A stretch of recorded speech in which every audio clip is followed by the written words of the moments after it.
Mga ka-Erts, mainit na naman ang usapan sa social media matapos ang matapang na panawagan ni Kuya Val para sa programang Raffy Tulfo in Action.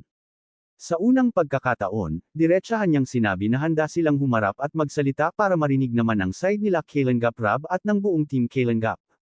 Ayon kay Kuya Val, sobra na raw ang pambabatikos at paninira na kanilang natatanggap sa internet na tila ba hinusgahan na agad sila ng publiko kahit hindi pa naririnig ang kanilang panig. Kaya ngayon, nananawagan siya kay Senator Raffy Tulfo na sana ay mabigyan sila ng pagkakataong magsalita upang malaman ng buong bansa ang kabuuang katotohanan sa likod ng kontrobersyang ito. Para kay Kuya Val, hindi raw patas na isang panig lamang ang laging pinapakinggan habang ang mga taong matagal nang tumutulong sa mahihirap ay tuluyan ng sinisira sa social media.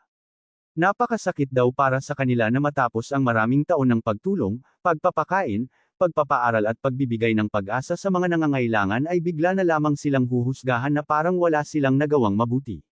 Kaya emosyonal na sinabi ni Kuya Val na gusto nilang mailabas ang kanilang side hindi para makipag-away kundi para maipakita ang buong kwento na hindi nakikita ng publiko. Habang lumalala ang isyo, marami ring supporters ng Kalingap ang nagsasabing tila may mga taong gustong pabagsakin ang grupo. Ayon sa ilang netizens, nakakapagtaka raw kung paano biglang lumaki ang isyu at mabilis na nakarating sa iba't ibang platform. May mga haka-haka pa na may mga taong nasa likod umano nito na gustong sirain ang pangalan nina Kuya Val at Kalingap Rab. Hindi man ito kumpirmado, marami ang naniniwala na hindi raw basta-basta mangyayari ang ganitong klase ng pag-atake kung walang taong nagtutulak sa likod ng kamera. Kaya naman mas lalong naging emosyonal ang mga supporters ng Kalingap dahil para sa kanila, hindi biro ang ginawa ng grupo sa loob ng maraming taon. Marami silang natulungan, maraming pamilya ang bumangon, maraming batang nabigyan ng pag-asa. Kaya para sa mga solid supporters, hindi raw makatarungan na isang isyu lamang ang bubura sa lahat ng kabutihang ginawa ng Team Kalingap. Sa gitna ng lahat ng ito, matapang ding ipinahayag ni Kuya Val na handa silang humarap sa anumang platform para maipagtanggol ang kanilang pangalan. Hindi raw sila natatakot magsalita dahil alam nila ang totoo. Ang masakit lang daw para sa kanila ay ang makita na ang mga taong minsan nilang tinulungan ay ngayon ay kabaliktaran na ang ginagawa. Kaya naman emosyonal na sinabi ni Kuya Val na sana bago husgahan ang Team Kalingap ay pakinggan muna ang kanilang panig. Hindi raw nila hinihingi na kampihan sila agad ng publiko, ang gusto lamang nila ay patas na pagkakataon para makapagpaliwanag. At para sa maraming supporters, ito raw ang tunay na hustisya, ang marinig ang magkabilang panig bago magbigay ng hatol ang publiko. Samantala, patuloy namang bumabaha ang komento ng mga netizens na sumusuporta sa panawagan ni Kuya Val. Marami ang nagsasabing dapat lamang na marinig ang side ng Kalingap dahil hindi raw pwedeng puro akusasyon lang ang umiikot sa social media. Ayon pa sa ilang supporters, panahon na raw para malaman ng publiko kung ano talaga ang nangyari sa likod ng isyu at kung sino-sino ang mga taong umano'y gustong man-aire sa grupo. Kaya ngayon, mas lalong umiinit ang usapan online dahil habang may mga bumabatikos, mas marami rin ang nananawagan ng patas na investigasyon at patas na pagdinig para sa lahat ng sangkot. At ang pinakamalaking sigaw ngayon ng Team Kalingap at ng kanilang supporters, ipatawag nyo kami para malaman ng buong mundo ang totoo. Mga ka-Erts, mas lalong umiinit ngayon ang usapin matapos ang matapang na pahayag ng kampo ni na Kuya Val at Kalingap Rab. Ayon sa kanila, panahon na raw para mabunyag ang buong katotohanan dahil para sa kanila, hindi simpleng reklamo lang ang nangyayari kundi tila may mas malaki umanong puwersang nasa likod ng lahat. Sa gitna ng matinding batikos at kontrobersya, may mga supporters na naniniwalang ginagamit lamang umano ang pamilya ni VNC upang pahiyain at pabagsakin ang Team Kalingap sa mata ng publiko. Gayunman, mahalagang tandaan na wala pang opisyal na ebidensya o desisyong nagpapatunay sa mga alegasyong ito.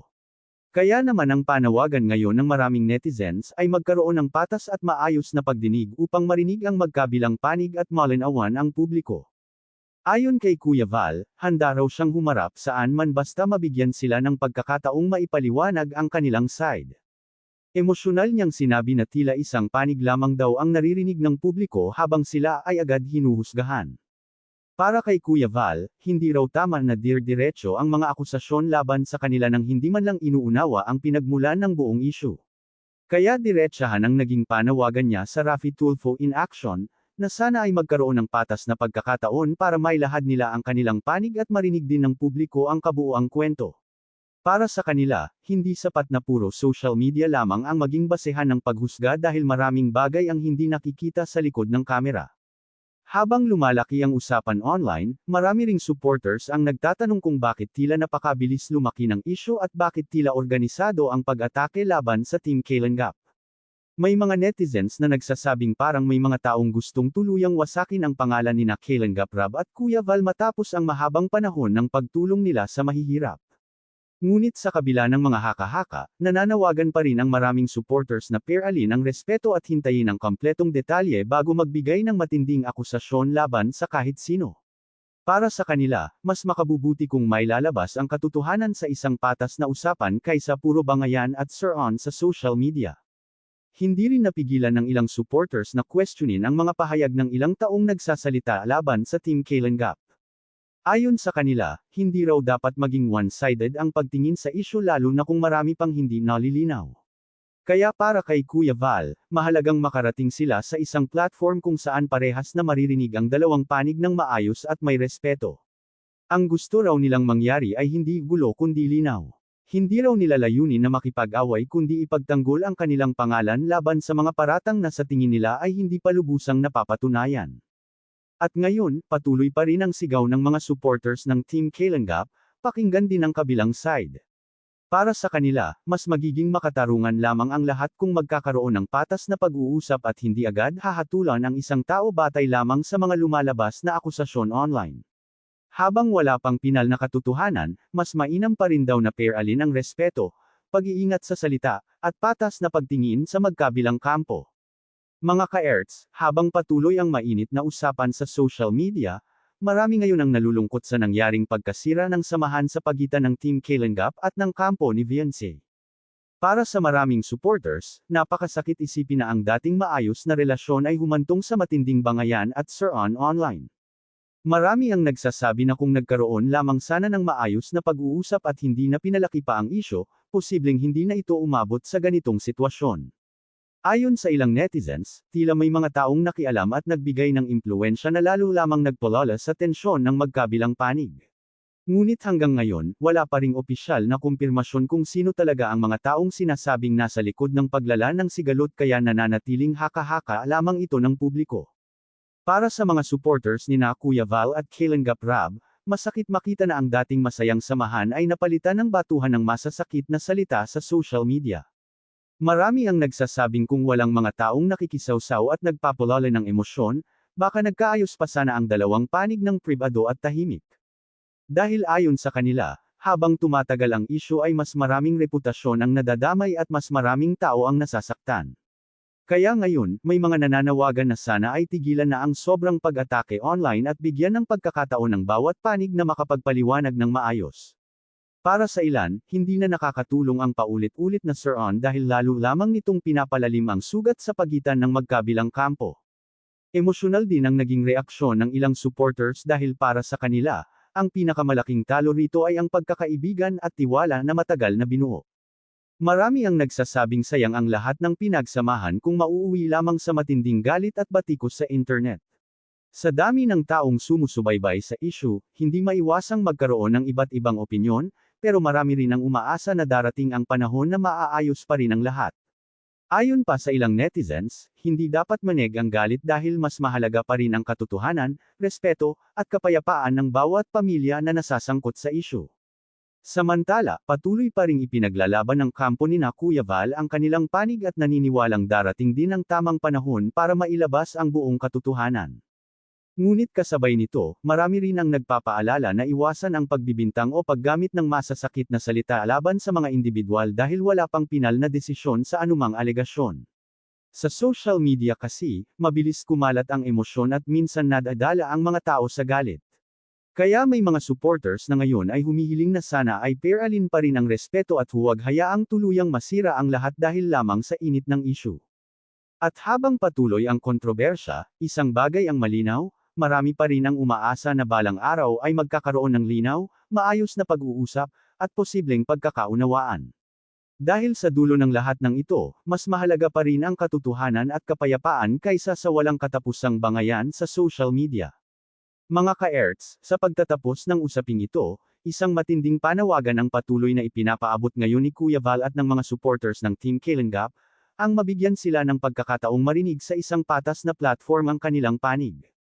Ayon kay Kuya Val, handa silang humarap at sagutin ang lahat ng isyu basta mabigyan lamang sila ng tamang pagkakataon para makapagpaliwanag. Kaya naman umaasa sila na makarating sa kampo ni Senator Raffy Tulfo ang kanilang kahilingan na sana ay may patawag sila sa Raffy Tulfo in action sa lalong madaling panahon. Para sa kanila, mahalagang marinig ng publiko ang magkabilang panig upang mas malinaw na maintindihan ng lahat ang tunay na pinagmulan ng kontrobersyang ito. Habang patuloy ang matinding diskusyon online, marami ring supporters ang nagsasabing panahon na upang magkaroon ng maayos at respetadong pag-uusap sa halip na puro bangayan sa social media. Ayon sa kanila, mas mabuti kung may lalabas ang mga paliwanag sa isang maayos na paraan kaysa magpatuloy ang palitan ng maaanghang na salita sa internet. Para sa mga sumusuporta sa Team Kalingap, ito raw ang pinakamagandang pagkakataon para maipakita rin ang kabutihang nagawa ni Kuya Val at Kalingap Rab sa maraming taon nilang pagtulong sa mga nangangailangan. Naniniwala silang mahalagang mabigyan din ng boses ang panig na sa tingin nila ay hindi pa lubusang naririnig ng publiko. Sa kabila ng lahat ng kontrobersya, marami pa rin ang umaasa na sana ay matapos ito sa maayos na paraan at hindi na lumala pa. Marami ring netizens ang nananawagan na pairalin ang respeto at iwasan ang sobrang paghusga habang wala pang kumpletong detalye tungkol sa issue. Sa panahon ngayon, mabilis kumalat ang impormasyon at opinyon sa social media kaya mahalagang maging maingat sa mga sinasabi at ibinabato laban sa bawat kampo. Kaya para sa maraming supporters, ang pinakamahalaga ngayon ay ang katotohanan at patas na pagdinig para sa lahat ng sangkot. At para naman sa Team Kalingap, nananatili silang matatag sa gitna ng lahat ng batikos at kontrobersya. Hindi man naging madali ang mga pinagdaanan nila nitong mga nakaraang araw, naniniwala pa rin sila na darating ang panahon na malilinawan din ang publiko. Kaya ang huling mensahe ngayon ng kanilang kampo, sana ay marinig ng Raffy Tulfo in action ang kanilang panawagan at mabigyan sila ng pagkakataong maipahayag ang kanilang side sa lalong madaling panahon. Dahil para sa kanila, ang tunay na hustisya ay nagsisimula sa pakikinig sa magkabilang panig bago humusga ang publiko.